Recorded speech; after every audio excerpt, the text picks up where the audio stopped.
welcome back to my YouTube channel. Today I am your financial advisor. Today I'm acting as your financial advisor, and I will be helping you to figure out or decide whether or not to buy the thing that has been on your mind for the past couple of weeks or months. If you're just joining us for the first time, my name is Nyasha and I am happy that you're here today. I hope by the end of the video you consider subscribing and checking out the other videos we've done on finances. If this is home, welcome back home. Okay, so the first thing when you are about to make a large purchase, or when you're about to make a really big purchase, is the considerations that have to come into your mind. Before you go out and acquire something new, a new asset or liability, you need to ensure that you have put thought into the process before buying this thing.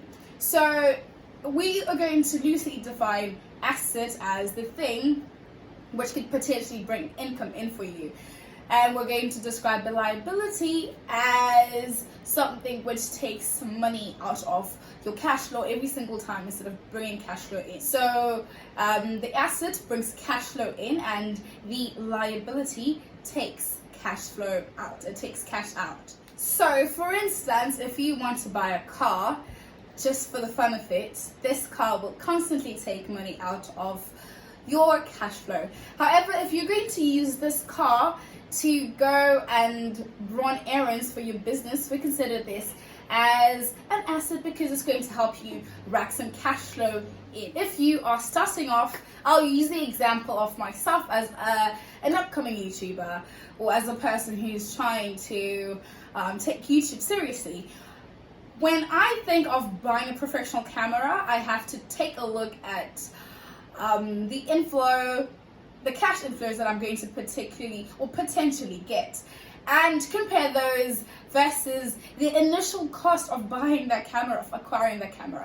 So to buy it or not to buy it, the first thing to take a look at, to consider before you actually buy it or not buy it, is there a cheaper alternative? If there's a cheaper alternative for the product that you want to purchase, if there's a cheaper alternative for whatever you would like to buy instead of whatever you'd like to buy, then you should definitely consider getting the cheaper alternative.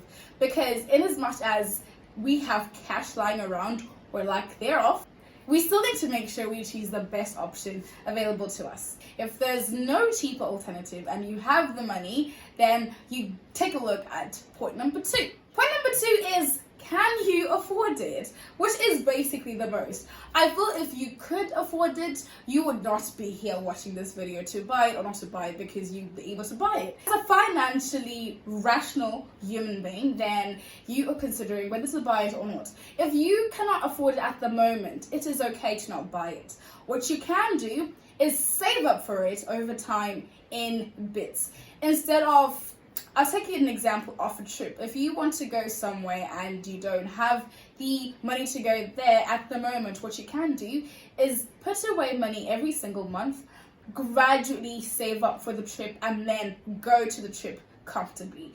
We don't want to make decisions financially which will just disadvantage us in the long run or in the short run. So what you do is you budget your money. If you have not watched the video on budgets, this might be a good time to go watch it, or after you're done. Do you have food for the month to last you up until you get your next paycheck after you've bought this thing? Do you have transportation money? Do you have amenities money? All that is stuff you need to put into your budget before you make this huge purchase that will leave you with a beautiful car with no food in the house. The next thing you need to take a look at, which is point number three, is what benefit does this thing have?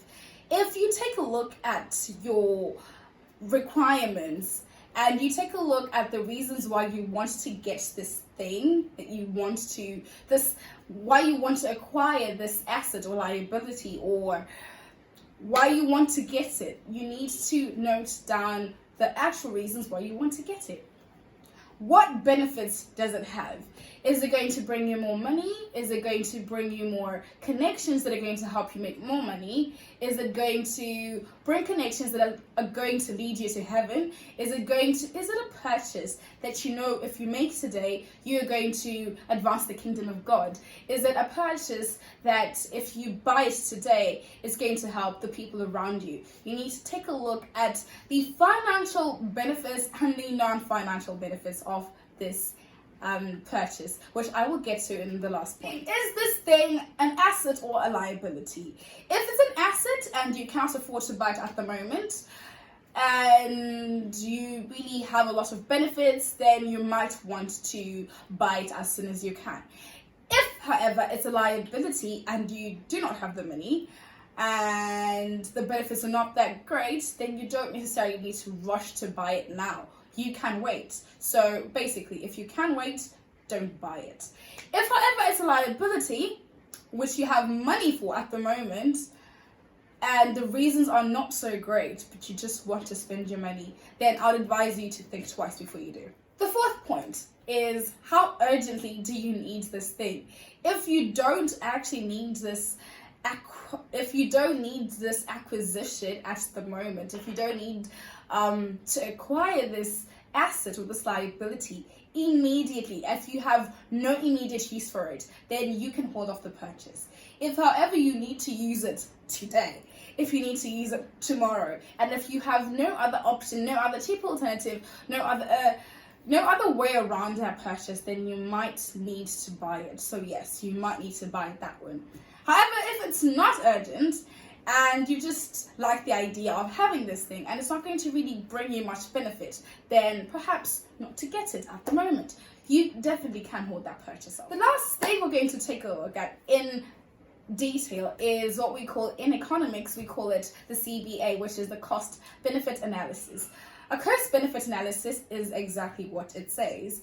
It's an analysis of the costs and the benefits of whatever decision you want to make. So if you want to purchase a car, you take a look at the costs and the benefits. If you want to get married, you take a look at the costs and the benefits. If you want to start a company, you take a look at the costs and the benefits, and so on. So this cost and benefit analysis includes both financial costs and benefits and non-financial costs and benefits. It's very difficult to ascertain the non-financial costs or the non-financial benefits involved in a purchase, but if you are looking to make a purchase and you're wondering to buy it or not to buy it, you definitely need to put in the work to find if you can ascertain the value of this particular cost or benefit. For instance, if you want to buy a camera today, if you want to buy the latest Canon camera today, you have to take a look at the cost. You probably will spend close to $3,000. And if you want to take a look at the benefit, if you have income generating from that activity which uses the camera, if the activity that generates the income is $8,000 and you spending money on that camera will increase the opportunity of you getting more money, let's say up to $12,000, then this would be kind of a no-brainer. You should get the camera. But however, if you are looking to move houses, if you're thinking of moving out and you take a look at the cost, you can afford it, but non-financially you will feel lonely and you are afraid of slipping into depression and you are afraid of being away from home and being away from family, then perhaps at the moment the non-financial costs are higher than the non-financial and financial benefits you will draw from this move and this decision.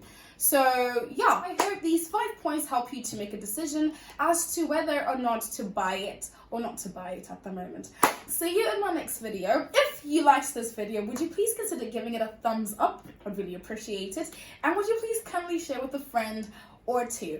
We have done a video earlier on budgeting. It's user-friendly for beginners, and so if you are that beginner, I urge you to go and take a look at it, and I hope you learned something from it. See you in my next video. Bye.